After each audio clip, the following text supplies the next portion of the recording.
And coming up in the sport at 22:30. It is Monday night. Hello and welcome to the 9.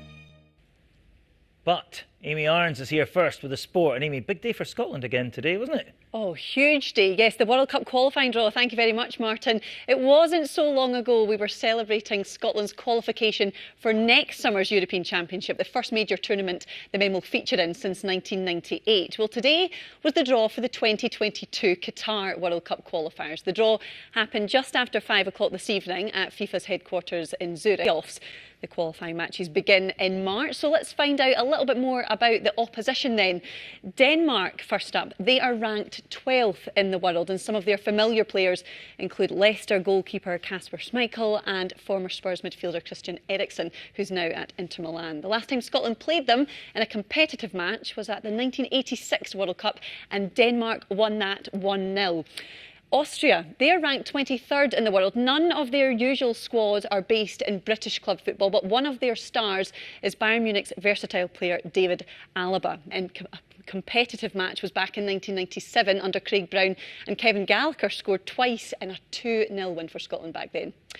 Israel, they're ranked 87th in the world, and yes, they've become a familiar foe recently, as you probably remember. Scotland have played them 5 times in the last 2 years, and yeah, it's been pretty hard to separate the two sides. 2-win draw. Israel have 3 current internationals based in Scotland: Hibs goalkeeper Ofir Marciano and Celtic's Nir Baton and Hatem El Hamid. The Faroes, they are ranked 107th in the world. Only around 52,000 people live there. In 2000, 2-0 up on Scotland, and that match ended in a 2-2 draw.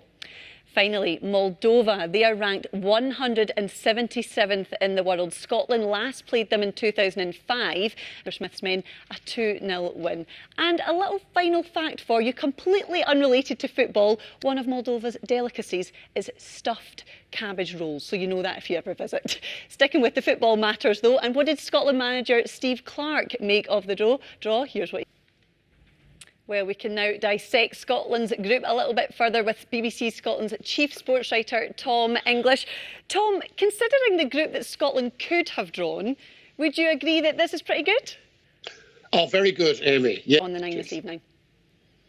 Elsewhere, the former England and Leeds Rhinos Rugby League player Kevin Sinfield has run 7 marathons in 7 days, all of them in well under 4 hours. His extraordinary test of endurance was to raise money for his friend and former teammate, 38-year-old Rob Burrow, who has motor neuron disease. The initial target was £77,000, but he ended up raising over £1 million. Here's the BBC's Katie Gornall. BBC News.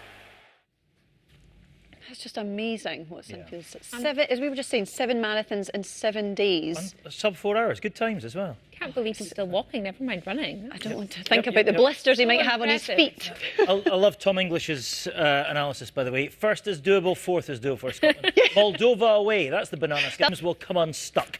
Mark my words. Thanks, guys. Thank you very much. Thanks, Amy. Now,